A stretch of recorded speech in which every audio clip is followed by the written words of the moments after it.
सवाल सबके जहन में ये होगा कि इमरान खान साहब की अगर अदालतों के ज़रिए मुकम्मल रिहाई होनी है तो वो कब तक हो सकती है। इसका जवाब है कि इसका जवाब कोई नहीं दे सकता। ये फ़ैसला इस्टेब्लिशमेंट को करना है, ये ग्राउंड रियलिटी है, आपको भी पता है, मुझे भी पता है। अदालतों से फ़ैसले नहीं होने, क्योंकि देखें ये जो इनके पास है ना, अब ये जैसे लाहौर हाई कोर्ट में शहबाज रिजवी साहब और तारिक बाजवा साहब के पास है, हो सकता है 27 को बेंच पे टूट जाए, हो सकता है कोई जज छुट्टी पे चला जाए, हो सकता है ये 15-20 दिन की डेट डाल दें। अच्छा 15 दिन बाद पता चले जी एक जज छुट्टी पे चला गया, अब जी वो 2 महीने छुट्टियों पे है। तो ये जो जजेस हैं शहबाज रिजवी साहब और तारिक बाजवा साहब, ये अपनी रिटायरमेंट तक भी ये केस चला सकते हैं अगर चलाना चाहें तो, कि मुझे नहीं पता इन्होंने कब रिटायर होना है, लेकिन ये अपनी रिटायरमेंट तक भी केस चला सकते हैं। अच्छा अगर ये फैसला करना चाहें तो फैसला तो आज हो जाता, अगर ये फैसला करना चाहें तो 27 मई को फैसला हो जाएगा, कोई मसला नहीं है, इसमें कोई लंबी चौड़ी बात नहीं है। इस पॉइंट के ऊपर, जिस पॉइंट के ऊपर ये जमानतें हैं, इसके ऊपर पहले एक बड़ा तगड़ा फैसला दे चुके हैं। मुझे वो बेंच याद नहीं है, शायद उसमें भी तारिक सलीम शेख साहब थे, या उसमें पन्नू साहब थे, या असद जावेद घुराल साहब थे, मुझे ये नहीं पता, कि बहुत ही तगड़ा ऑर्डर इसके ऊपर, बड़ा क्लियर ऑर्डर इसके ऊपर, ये कोई लंबी चौड़ी बात नहीं है, बड़ा क्लियर ऑर्डर मौजूद है। ये आधे घंटे का केस है, तो फैसला करना चाहिए जजेस, तो ये 27 मई को इमरान खान को इसमें जमानतें दे सकते हैं।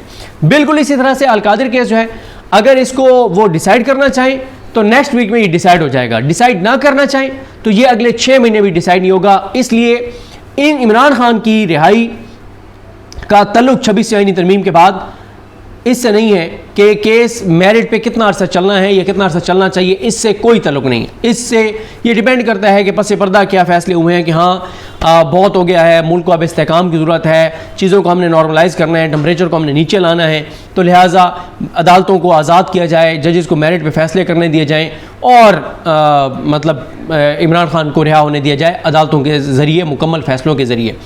क्योंकि आपने देखा कि कुछ चीज़ें तो हमें नजर आई जो पॉजिटिव है, जिनकी तारीफ़ करनी चाहिए, कि अलीमा खान साहबा का 20 माह बाद नाम जो है वो ECL से निकला है। अलीमा खान साहबा की 54 रोज़ बाद इमरान खान से अडयाला में मुलाकात कराई गई है।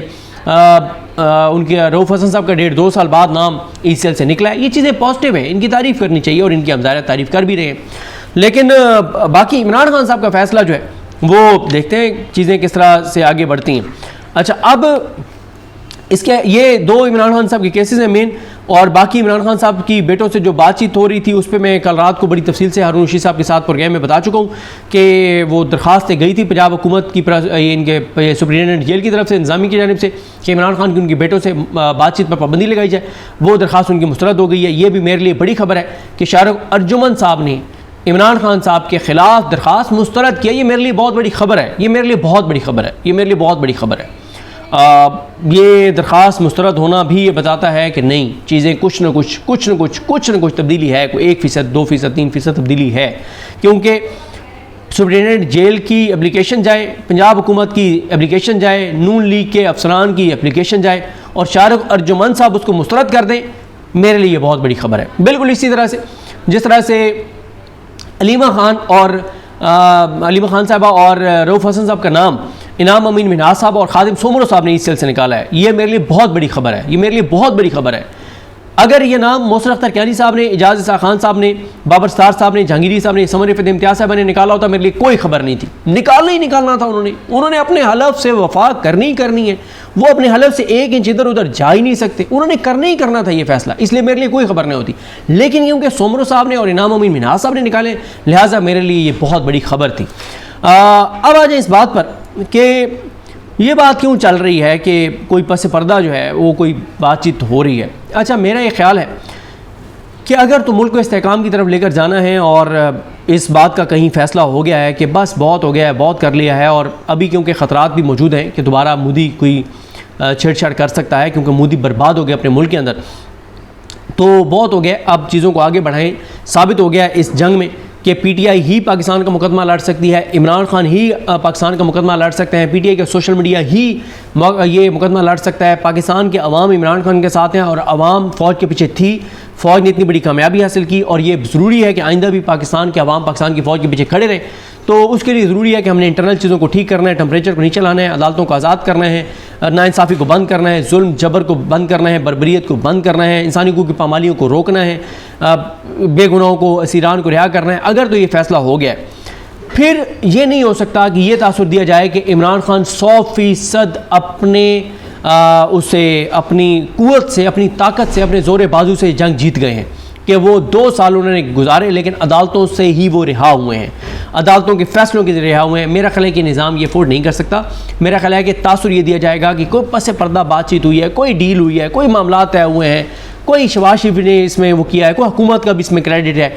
मेरा ख्याल है कि ये जो इस वक्त ये जो डील की बातें दोबारा और पस पर्दा मुज़ाकरात की बातें दोबारा फैलाई गई हैं, इसकी एक ही वजह है कि अगर कहीं पे ये फ़ैसला होता है कि अब हमने मुल्क को आगे लेकर जाना है, मुल्क को इस्तेकाम देना है, मुल्क अंदरूनी तौर पे जो हो गया मुल्क के साथ वो आपके सामने है, लोग गरीब से गरीब तर हो गए हैं, इंडस्ट्री आपकी रुक गई है, कंस्ट्रक्शन आपकी रुक गई है, किसान आपका बर्बाद हो गया है, मजदूर आपका बेरोज़गार हो गया है, ख़त गुरबत से करोड़ों लोग नीचे चले गए हैं, बेरोज़गारी पाकिस्तान की तारीख की बुलंदतरीन सतह पर है, लोग खुदकुशियाँ कर रहे हैं, ब्रेन ड्रेन हो रहा है, लोग मुल्क छोड़ के जा रहे हैं, डंकियाँ लगा के जा रहे हैं। अगर हमने ये फ़ैसला कर लिया है कि नहीं, अब हमने मुल्क को इस्तेकाम की तरफ लेकर जाना है, उसके लिए ज़रूरी है कि फिर इमरान खान की रिहाई उसमें पहला कदम होगा। तो इमरान खान की रिहाई में ये निज़ाम ये अफोर्ड नहीं कर सकता कि ये तासुर जाए कि इमरान खान अपने ज़ोर बाजू से जीता है। ये निज़ाम ये अफोर्ड नहीं कर सकता, ना ये कभी ये निज़ाम ये तासुर जाने देगा। तासुर यही बनाया जाएगा कि कोई पस पर्दा बातचीत हुई है, कोई डील हुई है और इमरान खान बातचीत के ज़रिए ही बाहर आया है। ये निज़ाम ये अफोर्ड नहीं कर सकता कि ये तासुर जाए कि इमरान खान अदालतों के ज़रिए फ़ैसलों के ज़रिए बाहर आए। और इमरान खान इस वक्त क्या चाहता है? इमरान खान चाहता है कि वो अदालती फ़ैसलों के ज़रिए बाहर आए, परोल के ज़रिए शायद वो नहीं चाहते कि वो बाहर आए।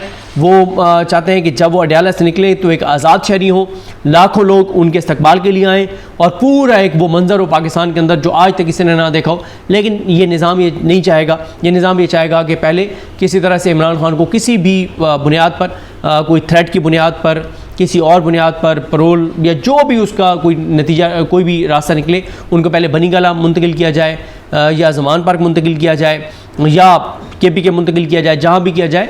और उसके बाद फिर वो स्टेप बाय स्टेप वो उनकी एक अदालतों से फैसले आए और वो एक आज़ाद शहरी बने, एकदम वो एक आज़ाद शहरी बने और अडयाला से ही वो निकलें तो पूरे पाकिस्तान से लोग अडयाला की तरफ रवाना हों और पूरे पाकिस्तान से लोग इस्लामाबाद पहुंच चुके हों, इस्लामाबाद में लाखों लोग हों और कई मतलब दिन लगे इमरान खान को लाहौर पहुंचने में। ये निज़ाम ये अफोर्ड नहीं कर सकता, इसलिए ये बातचीत चलाई गई है कि कोई बातचीत हो रही है, कोई डील हो रही है, मामलात हो रहे हैं, ताकि इमरान खान को अगर रिहा भी किया जाए तो इस तासुर के साथ किया जाए कि वो किसी डील के नतीजे में बाहर आए हैं।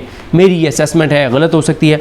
बहरहाल देखते हैं, अभी आप कुछ नहीं कह सकते इमरान खान की रिहाई कब तक है। मेरा ख्याल है कि इमरान खान साहब की रिहाई से पहले जो है वो डॉक्टर यास्मीन राशिद साहिबा या शाह महमूद कुरैशी साहब की रिहाई जो है वो हो सकती है। और क्योंकि उनके केसेस अब उस स्टेज पे हैं कि उनकी ज़मानतें हो जाएं और होनी चाहिए। यास्मीन राशिद साहबा की ज़मानत होनी चाहिए, एजाज चौधरी साहब, उमर सरफराज चीमा साहब, मियां महमूद रशीद साहब और इन सब की जो है वो रिहाई होनी चाहिए। बहरहाल देखते हैं चीज़ें कैसे आगे बढ़ती हैं। मुझे अपने दुआ में याद रखें। अल्लाह करीम हम सबका हमें नासर हो। अल्लाह हाफ़िज़।